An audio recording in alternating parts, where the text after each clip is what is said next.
No, I will not. Hey, everyone, and welcome to episode 168 of the Self-Publishing Roundtable. I am your moderator, Wade Finnegan, and I am joined this evening by Erica Conroy. Hello, Internet. And Chris Sean Keller-Hanna. Hello, all. Chris Sean, you got something to say real quick before we go to the guest? I have lots to say, but I'm going to read this ad copy. As you know, many folks in self-publishing and book blogging communities are unhappy with their current site hosts. From poor performance, faithless support, no one wants to help you. Chris from Escapist Reads has heard it all.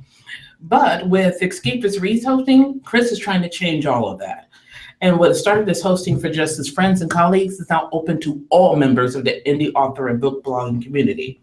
Now, Escapist Reads hosting is dedicated to providing you with the WordPress hosting you need. It is WordPress exclusive, so you'll have one less thing to worry about. And let me tell you, that website is a big thing to worry about, so he takes all that away from you. All plans have WordPress installed, and they're ready to go. And standard hosting starts at $5 a month. And for $10 a month, Chris will handle all the upgrades, which happen about 3 to 4 times a year, and all backups for you. That is a very important thing. You need to back that site up. All plans offers 2 months free when you pay annually. And he can be reached at escapistreads.com. That's ESCAPISTREADS.com for more information. Back to you, Wade. Oh, thank you. Nice job, Krishan. Nice job. So our special guest tonight is Susan Daffron from, well, I was not say from, author of, and I want to make sure I get this quite right, Clean and Wholesome Romance. Is that fair, Susan? I think of it kind of more as romantic comedy, but it's clean and wholesome because that's the new Amazon category that exists. So we're going to call it that. We'll call it that, right? So it's kind of inspirational. Well, yeah, okay, comedy. No. Things that everybody's looking for in romance without necessarily the explicit sex scenes. Yeah. So pretty much. Yeah. So you've written lots of fiction books and also some nonfiction stuff. I see. And how long have you been in self-publishing? I forgot the date. I should have it right here, and I didn't see it. Dang it. We self-published our first book in 2006. It was not fiction. It was a nonfiction book, and it was kind of before Kindle became anything remotely interesting, so it was actually just print. So we started in print and only moved into Kindle when we started doing fiction. But I switched over to fiction in 2012. Oh, cool. Yeah. And how long have you been doing the romantic comics, the clean and wholesome romance? How long have you been writing that? First one came out in July of 2013, I think. Cool. But I started writing in 2012 because the first book took me a long time to write. Because, hey, it was the first one. That's right. It was harder. Yeah, so we decided to bring you on tonight because we've had obviously lots of romance authors on. It's a huge genre that does very well in self-publishing, but the clean and wholesome tag has seemed to have taken off, and we really hadn't had anybody on the show before that is written under that tag. So we just wanted to kind of pick your brain tonight a little bit about that and see if you got some insight on how other maybe authors that might want to write that same type. So Susan, thanks for coming on tonight. We really appreciate it. Thanks for having me. So you talked a little bit about your kind of background there doing the nonfiction and when you got into writing fiction. What drew you into this more, I'll say, romantic comedies instead of the clean and wholesome tag all the time, but what just made you decide to go down that road?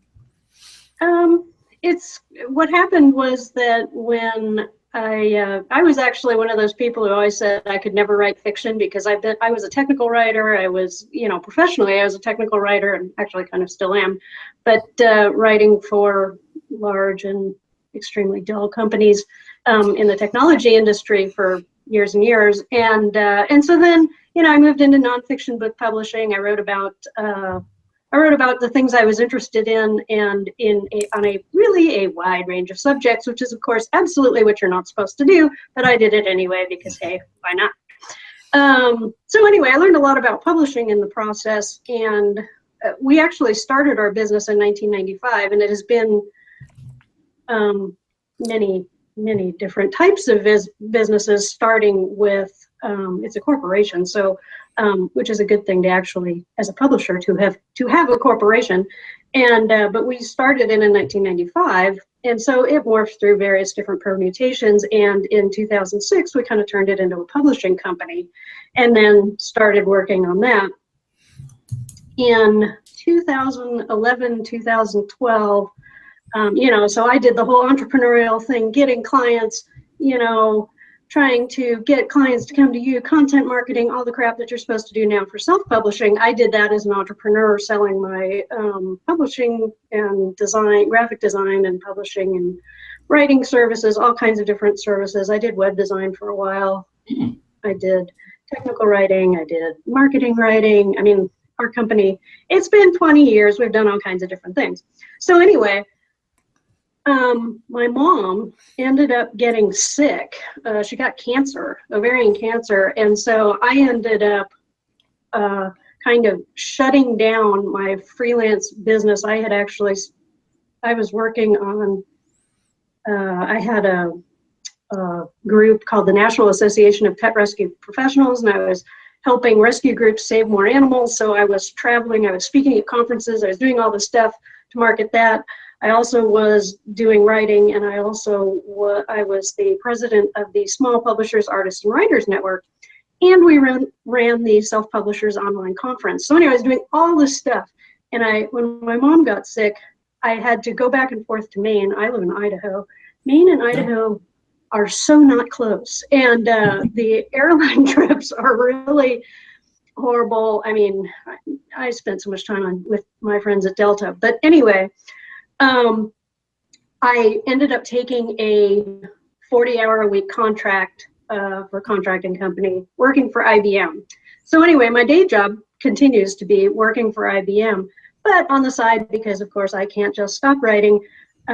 Meanwhile, my husband had started writing fantasy novels, and he was like, "You should try this, it's so much fun." And he's telling me all about story structure, and he's got all these craft books, and I'm like, I can't deal with it. I'm shutting down all these companies, and it's, I just can't deal with it right now. My mom's sick, I'm in Maine. So anyway, fast forward a little bit. I finally get my company straightened out, got rid of all the associations, blah, blah, blah. It was traumatic and whatever, as business things are. So I read one of the craft books, and I had this sort of epiphany that, I was a technical writer, big into outlines, whatever. I always thought I couldn't write fiction because it was all about, pantsing and being creative and being the next Stephen King, who just has the whole freaking book in his head. And that's so not me. So yeah, I read about story structure, and I'm like, wait, I could actually write a story. So a million years ago, my sister and I had talked about a funny story called Shea Stinky, where it would involve a woman who inherited a house with a whole lot of animals in it, so it kind of stunk. Oh. And so we thought that was hilarious. And my mom thought this was hilarious. My whole family is full of massive pet lovers. And so anyway, my mom kept encouraging my sister and me to write this book, because my sister actually has an MFA. I mean, she's always been the real writer. And but she didn't want to write it. So anyway, she let me take the name and kind of run with the story. And so I checked all the things we talked about, except for the fact that there's a house and it's dilapidated and there's a lot of animals. But the stink is actually not from the animals. It's from something else. Ooh. And which you'd have to read the book to find out. So anyway, the plot completely changed. I wrote the book, and it was so much fun. And I kind of did the classic thing where you write the book that you want to read. And I mean, actually, I've read it again not too long ago, and it still just freaking cracks me up because it has all these dogs doing dopey dog things, which if you're an animal person, you completely recognize. I mean, there's things about like, you know, the main character has to get her cat into her cat carrier. Now, we all know how much fun that is. You got dogs running away. There's big problems. So anyway, I used some of these things are from real life. I had some bad dogs, and so anyway, a lot of it's taken from my real, very sort of strange life, living in a kind of dilapidated house in Idaho, and in the middle of nowhere, Idaho. So anyway, I wrote the book. It was fun, and so it ended up being that. You know, I published it. You know, it's in print and Kindle, and by then Kindle was going, and it kind of went out there. I published it. I was excited. I had a really good time, and we learned all about Amazon publishing. Sadly, my husband's books were doing way better than mine. It's like he managed to get his books into some fantasy category where he didn't have to market them at all. I'm like, I want to write your books. I hate marketing. He just like put out the sequel. Woohoo! 800 copies sold. I didn't do anything. How does this happen? I don't know. It didn't happen to me. I can tell you that. What year is it? It was. He put his first book out before I put out mine, and I think it was 2012. And he did one free promo, and it just like sold. And I was like, God, must be nice. I put my book out, nothing, and you know, and actually marketed it. You know, I set up a website, did all the things you're supposed to do because I had to consolidate all my old websites into one website, which is now my author website. But we had like 35 different content sites that we consolidated into two, I think. Anyway, that was a whole other problem. And mostly due to we had a dedicated server and everything, and the server died. It was ugly. 2012, 2013 were kind of an ugly period of time. Anyway, but he sold all these books, so that was great. So anyway, but I had such a good time writing the first book and there was enough good reviews that you know, I did enough marketing that I got some reviews and people actually liked it. And the people who liked it, they really, really liked it because animal people are really, really passionate. And I sort of still had a mailing list from when I had shut down my pet rescue association. So those people are obviously way into animals, and a lot of them were some of my first readers who kind of got on board. And so then I wrote more books, and they kind of didn't sell very well. And my husband wrote more books, and fantasy books sell, but my books didn't sell. I redid the covers. I did all the things you're supposed to do, and then finally, the real thing that changed for me as far as marketing was doing perma-free and getting a BookBub. Yeah, so yay! Thank you, BookBub. You're my hero. And that started. You know, it's like kind of you know, I didn't do anything that anyone else hasn't done, and it worked on the perma-free. And then by then I had a fair number of books in the series. I think I had four or five, and because I just kept writing them because they were really fun. And so then they started to sell. They're all the same series. They're all connected. So people, the way it works is that She's Stinky is the house the woman inherits. So you have the main character, Kat, who owns this house, and she decides to move to this little tiny town called Alpine Grove. And the way she figures out how to stay is that she starts a dog boarding kennel. So anyway, the subsequent stories are people who bring their critters to the dog boarding kennel and then find their true love and have dog mishaps and whatever. So anyway, each book in the series is different couples, but then the thread that ties them all together is Kat and her squeeze, Joel, who are from the first book. So anyway, people like that character, and their whole character arc has now gone through 10 books. And there are apparently people who binge read. I cannot even believe this, but I have people who binge read 10 books in less than a week. I'm like, really? But apparently this happens. And they're like, you know, like, it just kind of blows my mind that people really like them. And it's like, I have sort of bizarre sense of humor. And so the fact that they have resonated with as many people as they have, I mean, they're sort of quirky, they're sort of weird. And even more weird, they're set in 1995 through 1997. So anyway, if you need an escape from the election, here's your opportunity to go back to a time before Trump existed. Yay! Or before we actually cared. I hadn't heard of him in 1995, so hey, it was all good. So yeah, talk about escapists. Right. There was no social media, no Facebook, none of that. So yeah. So anyway, people like that too. And also, the other thing they really like about is that they are set in a fictional small town that is remarkably similar to where I live, which is Sandpoint, Idaho, which is a town of 7,000 people now. I think it had 5,000 when we moved there, but we've lived there for 20 years. And so anyway, there's a lot of, if you've lived in rural America, there's kind of weirdnesses about and winter problems, having to plow your own weird private road. People love this stuff. It's really, and it's all true because I've lived it.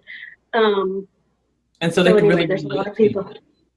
They can really, they love the idea of the little town of Alpine Grove. And once you've read the whole series, you know half of the freaking town, because all of them come, you know, it's like, it's actually kind of tricky I have like the biggest series Bible with all these people, and in the subsequent books, each book is a standalone, so it doesn't matter if you don't know that, for example, you know, the lady who owns the gift store has been in 3 other books. It doesn't really matter, but if you know that, the readers love it when these characters sort of pop in and pop back out, and you hear about their dogs again, and little, you know, I throw this in, and people who are hooked on the series really love this. Good. Let me ask you a question about the actual content, because it is in the clean. Getting a little feedback there, are we? Just a little bit. Okay. Uh-oh. Ow. That's okay. Give me a moment. It's in the clean and wholesome, and I've always found, me personally, that there wasn't much of that. And I've always wanted to ask someone, why would you write a romance without the sexy fun times? Or maybe more accurately, how do you write a romance without the sexy fun times? How does that, what do you focus on? What is their goal? My goal is actually, am I getting feedback? No, that was just me. Okay, that was you. Okay. My focus is actually the developing relationship between the 2 people, which, you know, a lot of times involves, you know, but some of the classic tropes in romance where people get thrown together for one reason or another. Like book 5 is a snowstorm where they get trapped over Thanksgiving weekend, which incidentally, yes, we really did lose power for 4 days. That was true. But anyway, they get stuck in this cabin and you know, romance ensues. But it's actually, to me, it's more about the character development and discovering, even though 2 people may seem very different, they discover things about themselves that causes them to relate to each other. And so actually it's a lot about people kind of connecting more than it is about the sexy times. It's not like the sexy times don't happen, but it's more about the kind of like the awkwardness of getting to know another person. And because my books are actually told from the point of view only of the female main character, which is kind of, I guess, technically old-fashioned in romance. Most romances now have both the male and female character, but you know, how do I know what a guy's thinking? And that to me is sort of the mystery of getting to know someone, is that you don't really know what someone else is thinking, particularly someone that you've like met in a snowstorm. It's like, and it can be very funny. And awkward and stupid and very human. And so that's more what I focus on. But, with that said, there's sort of there's a sensual element leading up to the sexy times, but then it's like sort of understood that they close the door. It's more like a romantic comedy movie where, unlike, watching, say, porn, where you kind of know what's happening pretty much the entire thing. You've got tab A, slot B, the whole deal, versus, when Harry Met Sally, where, they eventually do have sex. You see them in the bed and whatever, but you don't actually see the actual act. Right. You don't see them actually do it. Yeah, they don't really do it. So anyway, and I think that a lot of romantic comedies are like that. I mean, even though like Janet Ivanovich's books are not technically, well, like the Stephanie Plum ones are technically not romance. There's romance and understood sex. We know that Stephanie and Joe Morelli are doing it, but you don't go into the bedroom with them. No. It's the same type of thing in my books. Yes, but she also comes from a romance background, so that makes sense. Yeah. Yeah. So, but I figure I've got an imagination. I'm pretty sure I know what they're up to. All right, then. Well, a lot of people, but Amazon and a lot of people have been saying that the clean and wholesome in your category is the new up and comer, right? Do you find that to be the case? Are you seeing an uptick in your sales in the last year or so? I think most of my uptick in sales is just from writing more books, because as the series gets bigger, the perma-free is just the funnel that brings people in. And it's like, if I give away X number of books, then I'm going to get a percentage of those are going to read the second book, a percentage of that are going to read the third, and then some are just going to like read the entire thing, sign up for my mailing list, and demand me to write book 11, which I haven't done yet. Sorry. Don't be sorry. You've got things to do. I know. I'm actually working on a spin-off series, and I'm kind of like, hopefully they won't freak out. Because actually, I think even on my reviews of the book that I just released a couple of weeks ago, it's like, I'm ready for book 11. I'm like, okay. Sorry. Give me a minute. Who's giving you the grief? Who are your readers? My readers are usually actually the same demographic that I dealt with when I was working with rescue groups. A lot of women who are involved with animal shelters and like dog breed rescue groups, cat rescues, that kind of thing. They're almost invariably women between 30 and up. I think my demographic skews a little bit older, partly because of when my books are set, because they're set in 1995 through 97. That does mean that if you remember 1995 and through 1997, you kind of get some of the references. Like in the first book, I actually mentioned CompuServe, which some people are like, "Whoa, what's that, man? Is that a thing?" It was a thing. That's how we got on the internet. Anyway, so yeah, my demographic is, and actually some of them are also put in reviews that they appreciate the fact that it does not go into the bedroom, and that they actually like that. So I view it as kind of a good thing. Because I've actually, personally, as someone who's been reading romance for decades, I have read a fair amount of really poorly done romance where it's like, you're reading along and it's like, relationship developing, they have a fight, and then, wait, oops, we need a sex scene. Let's put it right here. And it's like totally and completely jarring and stupid. It's like, what? People would not do that. And so anyway, I have a really big problem with that. So that, in some way, it's again, I write the books that I like to read, which actually, honestly, are a little bit difficult to find. Why do you find that to be the case? I don't know. 50 Shades of Grey? I don't know. It's like I don't know. That sort of changed the market, I think. Hard to say. Have you found much connection with other authors in this community? Have you tried to network at all, and do some promotions that way and stuff? Well, I did a self-publishing roundtable promotion, so yay. Yeah. I didn't set you up for a shameless plug, I promise. Comment, yeah. Yeah. I have actually not networked as much with other authors as I probably should.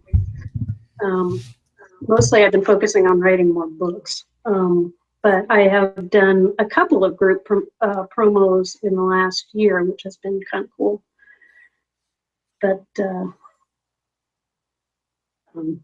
yeah, I don't really know. I know of a fair amount of romantic comedy authors, but a lot of the authors that, you know, I recognize, part of the reason I have changed categories and put my books into clean and wholesome is because if you look at the romantic comedy category, there is no romantic comedy in it. I mean, almost none. It's ridiculous. It's like, oh look, erotica. What? And Amazon does nothing to clean it up. What and maybe they fixed it a little bit. What makes the romantic comedy? Just so we're on here. I mean, obviously they have lots of sex in the erotic romantic comedy, but I just wanted to know what you see as being a romantic comedy.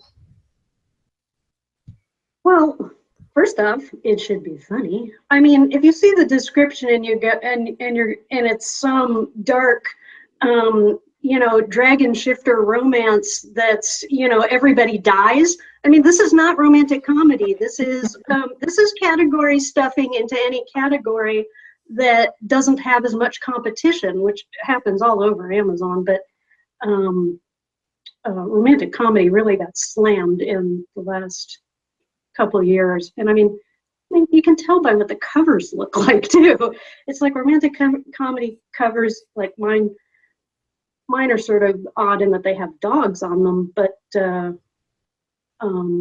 mean, a lot of them are either illustrative or something else that indicates the genre is not erotica, where, you know, no man chests, stuff like that you see in a lot of the other romance categories. But they're all in romantic comedy, and you read the description, you're like, no.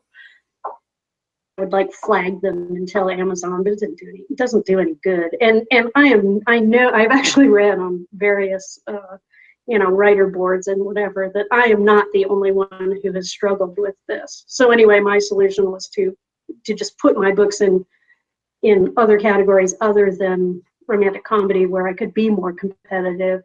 And then Amazon came out with the clean and wholesome category, actually relatively recently, I think within the last 6 months or so. So at this point, the erotica authors haven't found it and spammed it yet. So, or maybe they have by now, I don't know, but they probably will, but they hadn't initially. So it was easier to gain some visibility.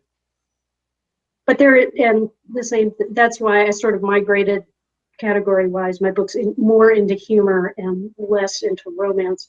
BookBub, for whatever reason, thinks they're chick lit. I'm like, okay, whatever. Because that's what traditionally romantic comedies are, well, at least during the late 80s, 90s, and early noughts. So that does make sense. Okay. Are you exclusive to Amazon?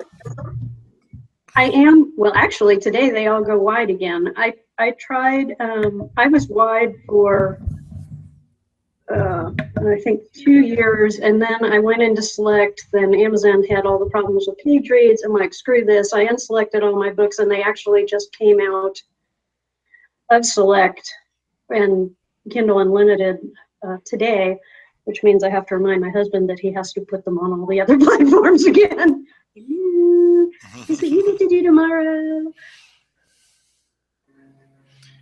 So yeah, as of tomorrow, they will be wide again.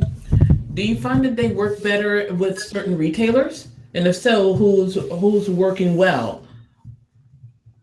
None of the other retailers have done anything even remotely close to Amazon. And the only time they really sell is if I get a BookBub. I haven't had, you know, and then I do they do okay, like on iBooks and Barnes and Noble. The Apple Bookstore, I think, has actually been pretty good. And I do know, when I do a release, I always release the books wide. So like my book 10, which I just released, is currently wide. And I know that people have bought it on other platforms other than Amazon, partly because my email list, the people who read my books frequently email me, which is very cool. I love that. And tell me, it's like, oh, I got it on the iBookstore or whatever. So that's kind of cool. I do know they do sell on other platforms, but my husband has I think it's called Tracker Box, but we use a program to track our sales, and I don't have access to that data. I look at the Amazon sales mostly, so I know more or less what's going on, but he keeps track of the other platforms. So, right, then. and sometimes when he's feeling generous, he shares the Tracker Box data with me. Only when he's feeling generous. Only when he's like made a spreadsheet and feeling like Mr. Excel. You just never know when that's going to happen. So. All right, then we're going to switch over to a topic that you hate, marketing. Yeah. I've been sort of talking about marketing a little. Yes, we are sort of talking about. And we're going to ask you that personal question that women hate to be asked. How big is that mailing list? Not very big. I think it's about. I think it made it to it's a 950 maybe. Really? Yeah. That's not tiny. That's not tiny. No. It's not very well, but it's unbelievably responsive. I mean, actually, this is one of these things that happened when I was an entrepreneur. Is that I did content marketing. I sent out newsletters every week. I had, the pink spoon, the little, the bring people to you, all the freebies you give away, all that crap. I did it for years and years and years. And then I created a mailing list of people who only wanted freebies. And so when I started publishing, I'm like, never again. My mailing list is a new releases mailing list. That's all they ever hear about. It has a tremendous response rate. When I send out a book, I immediately get sales, even though the list isn't really that big. I don't give away free books like, everyone says you're supposed to, and make the huge mailing list. And I do give away a deleted, it's kind of like deleted scenes and extras type of thing. Yeah, a little extras thing, which is only cool if you've actually read my books and enjoyed them and care about the new releases. So that and I have obviously signed up for my mailing list in the back of all the books. And so the people who actually bother to do it are really my kind of super fans, which is very cool. That is cool. And so what is your release point at? What's your sale price at? My books are selling for $4.99, except for the first ones. That's free. Okay. And how big are the books? They range between, in print, they're like between 300 and 350 pages. They're all about 80 to 85,000 words. So they're not, they're not novellas. They're real full-length novels. Yeah. They're not Chihuahua killers, though. No, I do that Chihuahua thing. What is your turnaround? I mean, how long does it take you to go from, okay, we're going to start another book to, okay, I just hit published? What is that timeline? I'm, like I said, I have a full-time job. I work for IBM. But I try and write at least 1,000 words a day. And right now, yes, I am doing nano. So I'm trying to write more than 1,000 words a day. Last year, I managed to get 4 books out. This year, I think I'm going to get 3 out. So, and before that, and because I am obviously getting faster at writing and plotting and whatever, but I am not one of those, put out a book a month people.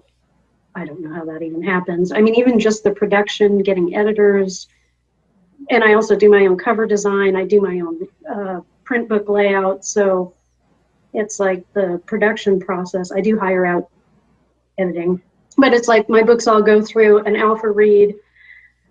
I get beta readers. My husband is my alpha reader. He gets to read real crap. And then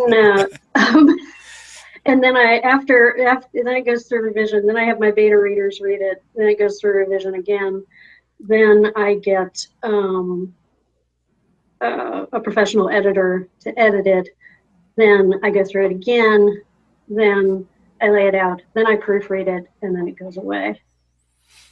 So it's, it's a pretty standard production schedule. I'm not, one of these real speed writers, like, the 10,000 words an hour a day or whoever they are. I just don't write that fast. I don't know.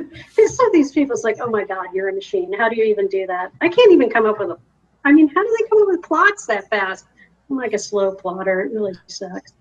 We write them out in advance, and then we walk away from them, and then we pick them up and say, that's brilliant. That's So is the goal to quit the IBM day job, or is it just going to keep plugging along and putting out books as you can? I did quit the IBM. Well, it's kind of a complicated and very stupid story, but I actually lost the IBM contract that I had gotten in 2012 last year through a complicated series of events. And then IBM actually hired me on directly, which had the advantage of getting an enormous pay raise and benefits. So, but huge technology companies have layoffs. I've been around this world for long enough to know. So I view my books as insurance against something happening with IBM. And I view IBM as insurance for something happening with Amazon. Like, for example, screwing up your page reads like nobody's business. So it kind of balances out. Don't get me started on that, please. Yeah, really, I was just so mad. It's like, really, fix your site. Because, yeah, so now I kind of like went wide again on general principle. It's like, the agreement was that I write the book, people read the book, I get paid. So said with no bitterness whatsoever. Not at all. Yeah, not feeling so bad about all those page reads that I lost in September and October. No, not at all. And as Krishan said, don't get her started. Really? Don't even go there. Amazon, I don't see how Amazon do not have the ability to count, because they count my money.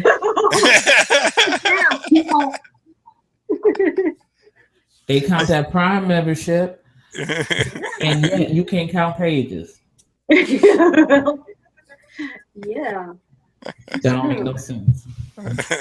Makes no sense whatsoever. None.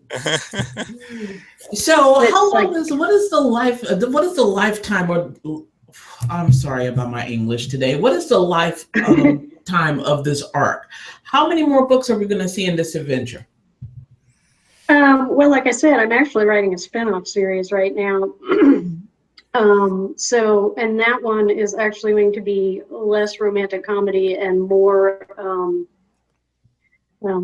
it's kind of going to go a little bit into paranormal. But it's more like a mystery, actually.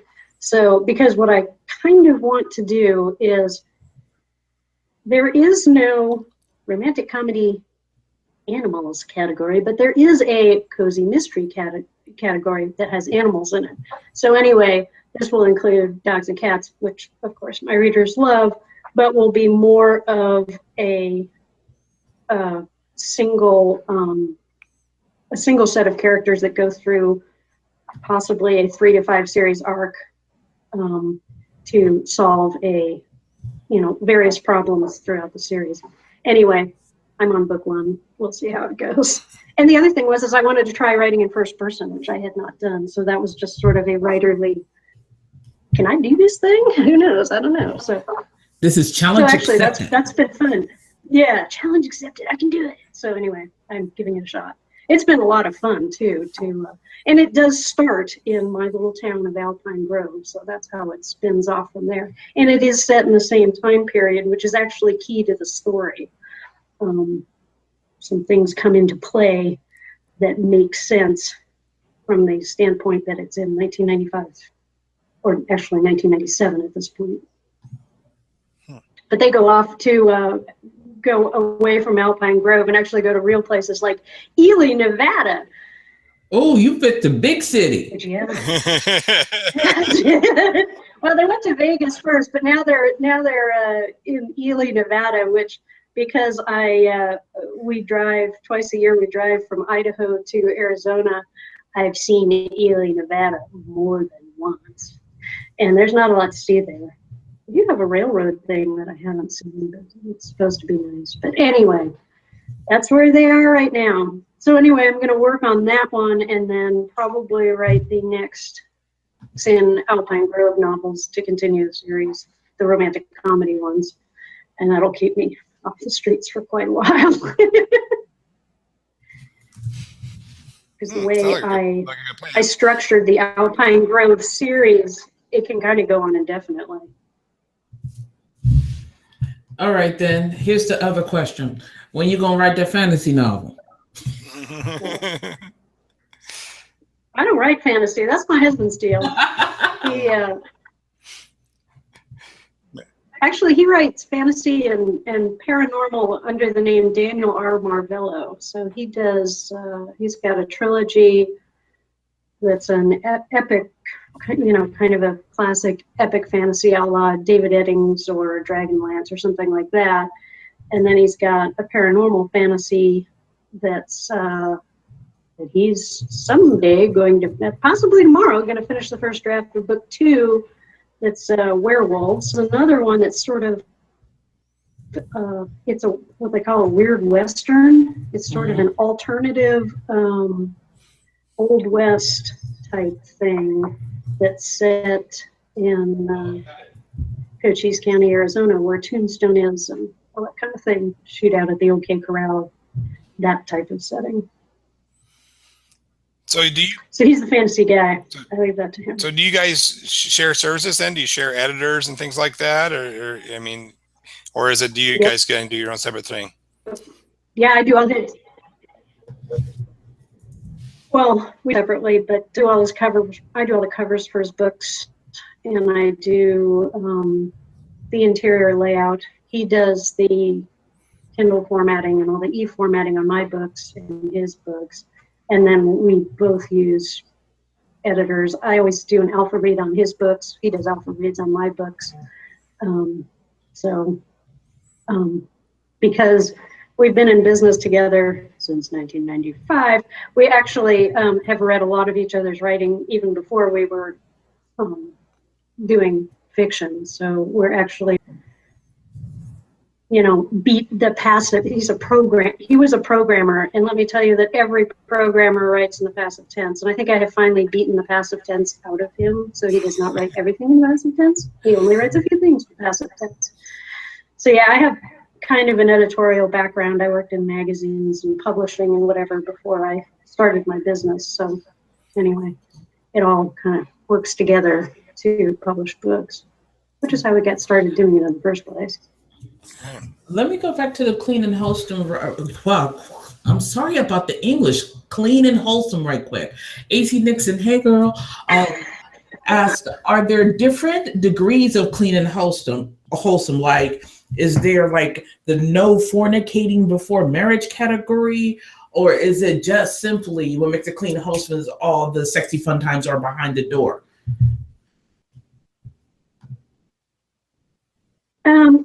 There is another category that's like Christian, which I do not write, very much do not write. And that is very, very, I mean, my characters have sex. In fact, one criticism I got on my first book was like, oh my God, she jumped into this bed with this guy and she hardly even knew him. But, that's kind of the way the story worked out. So that would not fly with thing at all. And I've tried to keep my books out of the inspirational categories, even when Amazon sort of tries to randomly chuck them in there. It's like, no, really, clean and wholesome, fine. Inspirational, no. There's I'm no falling in love religion with the Lord. Yeah, no, there's absolutely no religion in my books. And actually in book 10, my main character has a huge fight with her mother about how she's not going to get married in that church, and don't you impose your religion on me. And anyway, which probably wouldn't fly so well with the whole inspirational crowd, but they're probably not reading book 10 anyway. True that. Yeah. Anyway, so yeah, if they haven't figured it out after 10 books, it's like, hey, I can't help you. So yeah, there definitely are, I think, different degrees, and mine are on the end of people live together, people have sex, they, whatever. Pretty much a normal lives, except the fact that you've I think so, when it comes to the. Yeah, it's just I don't write the sex scenes. Partly because I don't want to, because I just don't think I would do a very good job with it.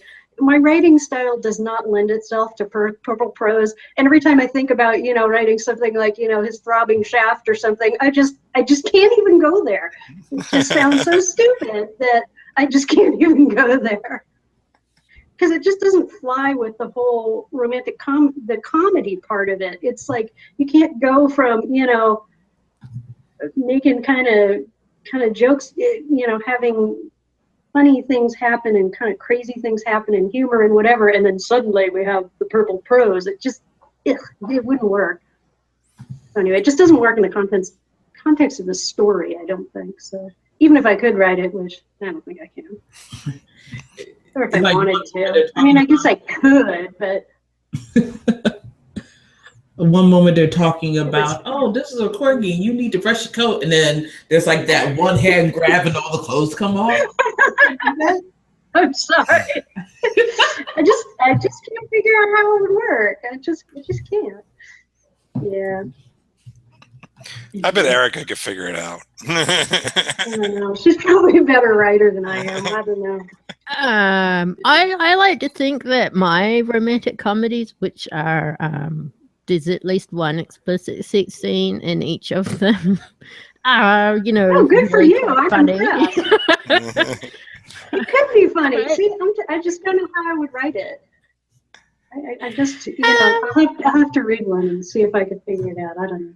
But then I would offend my readers, because actually the other matter of degrees is that some clean and wholesome, they'll ding you for bad language too. That's another thing. Oh, fuck that. Sorry. Yeah, exactly. Fuck that noise. But I could see that in my books. In fact, I got so irritated by that, because the first book, I think I put in damn.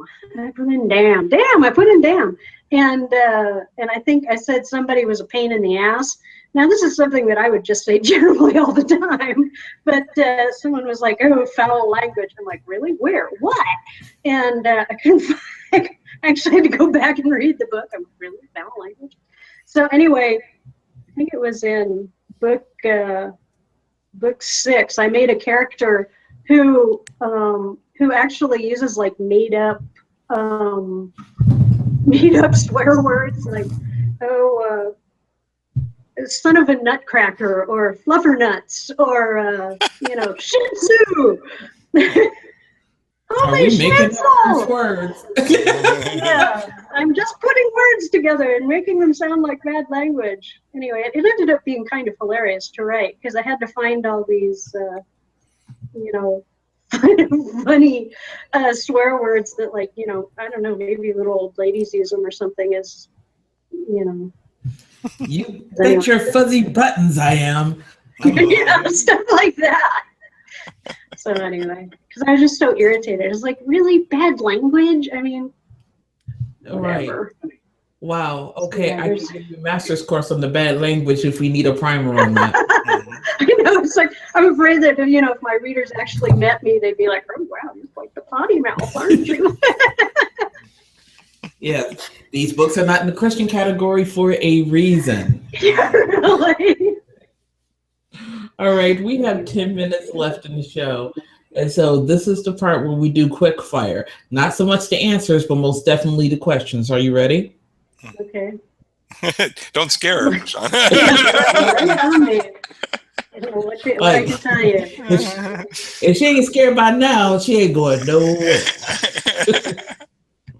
All right, then. Who are the writers that made you want to write?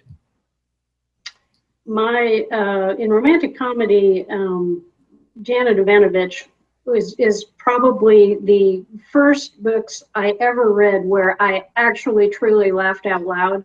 And I have this memory of being on vacation with my mom and my sister. And I think my mom brought the first 4 Stephanie Plum books. I have this memory of sitting around, and we were in this little cabin in Vermont, and we were all just sitting there, and someone would burst out laughing, and it was just one of those things where we're all reading this, we burst out laughing, and it was just great. And the early Stephanie Plum books were like sort of like nothing I had read before. They just cracked me up. And then I forget where we introduced Bob the dog that eats everything, and that to me, that's the first time I read those. I absolutely cracked up because as a pet owner, we have all been faced with dogs who eat things that they shouldn't. And anyway, that just cracked me up, and that was one of the things I thought about when I thought, well, I want to write books that involve dogs, because that was truly one of the funniest things I had ever read, because I've had so many experiences with dogs doing dumb stuff. Right. Because sometimes they're dumb. We love them, but you're dumb. We love them, but sometimes they do dumb stuff. I'm just saying. Do you do your writing in the early morning or late night? Preferably in the early morning. I try. Sometimes it doesn't happen. But yeah, if I can get my words in early, because the way it usually works is that I telecommute for IBM, and I have a completely separate laptop for IBM. Never the twain shall meet.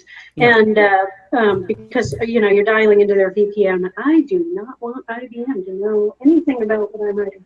So anyway, I have a completely separate computer that has my novels on it and Scrivener and everything else. So in the morning, I write that. Then because we get up at like 5:30, so we tend to write early in the morning, try and get in as many words as I can, log on to IBM, do the day job graph, and then if I didn't get in enough words, like particularly now during Nano, I will go back to my computer, what I think of as my computer, not the IBM computer, and try and get the rest of my words in. And then I belong to a writing forum, and we have a lot of us post our word counts every day, even if we're not doing Nano. So it's kind of nice to have sort of a community of people and go, yeah, I wrote 4 words today. And, so even when your word counts suck, you have encouragement with 3 words. And, or I wrote nothing. And so that's been really helpful as far as keeping me on track, because my experience has been that if I stop writing, it's much, much harder to get back into the story and keep going.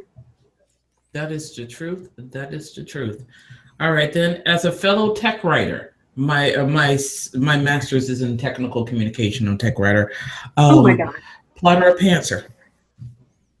Oh God, I'm well, actually, I thought for sure total plotter, and it turns out I'm sort of a combination. I just totally pants the last scene or the last couple scenes on the book that I'm writing now. I have no freaking clue what they're doing tomorrow. And I found that I can plot a book up. The beginning of a book, I can plot it. I know how it's going to end, and with a romance, duh, we all know how it's going to end. They're going to have a happily ever after. Yay, we always know the ending. So this is great about romance. It's a little harder with the book I'm writing now. That's like not romance. It's like, oh crap, how is this going to end? They're not going to end up together. This is different. So anyway, they're going to achieve their goal, because it's more or less a quest plot. So anyway, they will achieve their quest. But how they're going to do this, we're sort of in Act 2. We're sort of not sure how this is all going to play out. But we have, the dark night of their discontent or whatever the heck it is, all the save the cat names. I have the major plot points and all that stuff. So I know it's got to happen. But how it's going to happen is not entirely. I wish I could plot more than I do, because I'm like, I really want to be a plotter because I think I could write faster if I actually knew what I was going to say more often. But it just sort of like happens. There's sort of like a magical element to writing to me. It's like where you go, oh, well, this scene sort of needs to do this. And then it's like, how's that going to happen? Well, I don't know. And then you start writing and then it just does. It's like, wow, how cool is that? And sometimes I actually dream my books, which is very helpful. So that helps too. So how do you balance full-time job writing and the business? It's kind of helpful that my husband is basically full-time writing. He worked for years and years and years as a programmer, and now has decided that he never wants to write another line of code, which is cool. So now he writes fantasy novels, but it means that he can handle a lot of the business crap end of operating business. You know, all the paying bills, the dealing with the corporate crap, the taxes, all that kind of stuff. And plus, nobody wants me getting near that anyway because I suck at numbers, and nobody wants me near Excel anyway. So he would have to do it anyway. But it's a lot easier now that he's sort of become a full-time writer. So he handles some of that stuff. You took that like a pro. Yeah. And you looked scared for a minute. Took what like a pro? The quick fire. The quick fire. Oh, well, hey. Ask me questions, I give you answers. I'm cool. And it sounds like everybody needs like a husband like you got, and then it'd be really good. Here, you handle all that stuff. I'll just do this. I'll do book covers for you, though. I'll design book covers. I'll help you with your website graphics. I can do all that stuff. But yeah. Our last question is going to be coming from the audience. AC again. She writes sexy romance, and she writes that hot sexy romance. And wanted to know if she wanted to do clean and wholesome, in your opinion, should she have a new pen name, or should she just clearly state there's no sexy fun times here, it's clean and wholesome? I think it would honestly depend on how big your audience is. Personally, I'm too damn lazy to create another pen name. So even if I did write Sexy Times, which is, we all know ain't gonna happen, but if I did,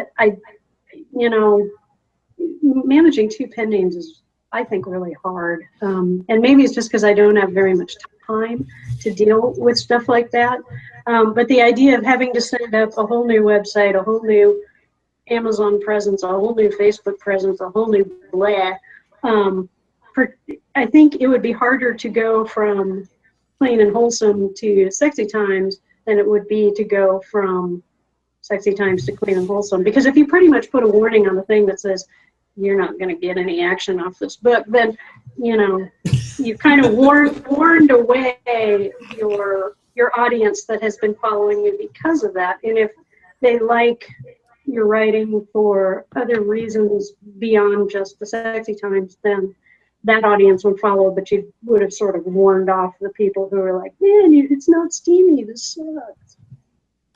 Yeah, good point. That, and don't put a dude's abs or their full frontal on your cover. That's true, and that's a big part of it. I think that if you make your covers look like the genre, that's huge. And so on this new series, I'm going to make a big effort to make it look more like paranormal and less like romantic comedy.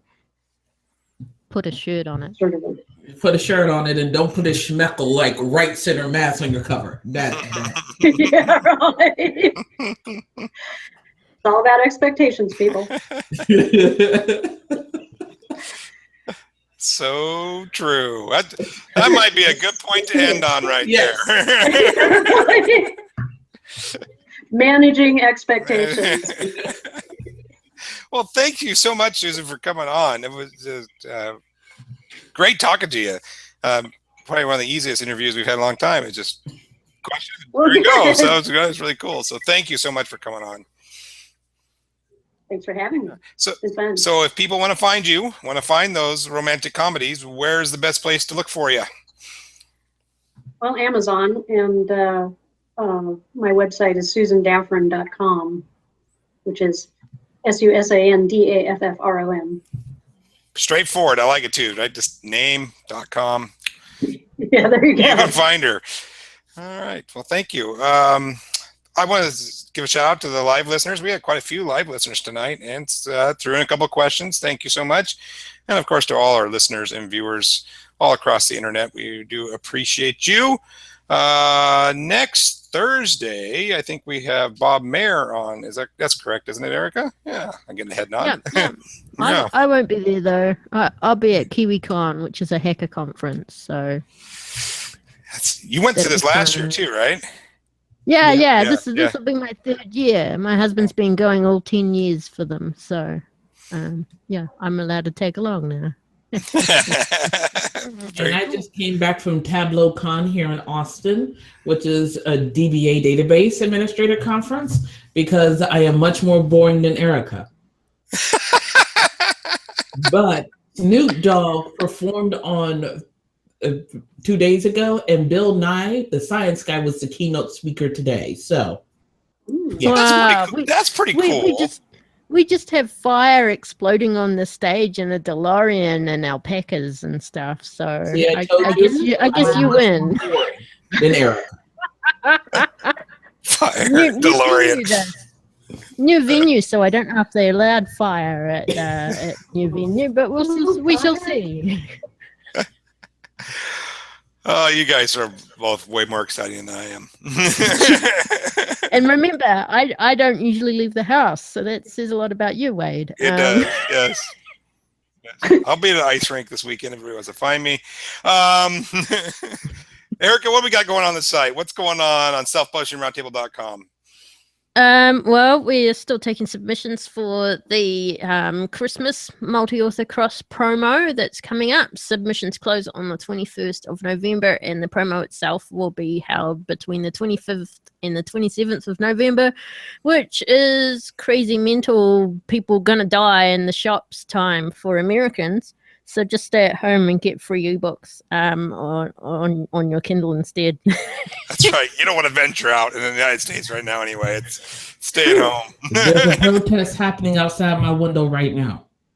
Are you not kidding? Is that a joke or is that serious? Does this face look like it's kidding?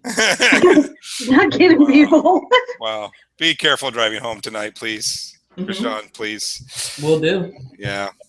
Well, not right in my hometown. I'm in the suburbs, but Portland is going nuts right now too. It's really crazy. But anyway, we don't want to focus on that right now. This is a self-publishing roundtable. We don't go down that road. Krishan, what do you got in the writing realm? What can people find from you right now? In the Alizar universe, we are still, instruction manual is going so well. Thank you so much. And I'm also building the Story Mother's Guide to Alizar, which is going to be a travelogue in the Alizar universe. I do write fantasy. Sorry. And it's going to be a nice, meaty travelogue. Talk about all the locations that I've covered so far on both of my series, The Coursers and Tales of Alizar, and Planets, Monster Guide, and we'll also feature 2 short stories. The Mother of Majera, which is the origin story about how Majera came to Alizar, and Grief Eater, which was my first short story that I wrote after my then husband destroyed everything that I wrote for the 15 years prior. And so I'm going to have them, sorry? Did you say 50 years prior? 15. 15, not 50. 15. I was going to say, you're not over 50 on Yeah, I'm 142. I'm just a little younger than Sam Elliott. She's a young 142. That's right. She's a young, sharp. So it's almost like a collector's item, though, Krishan. See that first short story? That's like a collector's item. So that you guys need to get a hold of that. So buy that stuff up. All right. Well, we don't have any Canadians on here tonight, so I guess I don't know, Erica. Do you want to do it? Do you want to do it? You look like you want to do it. Okay. Good night, internets.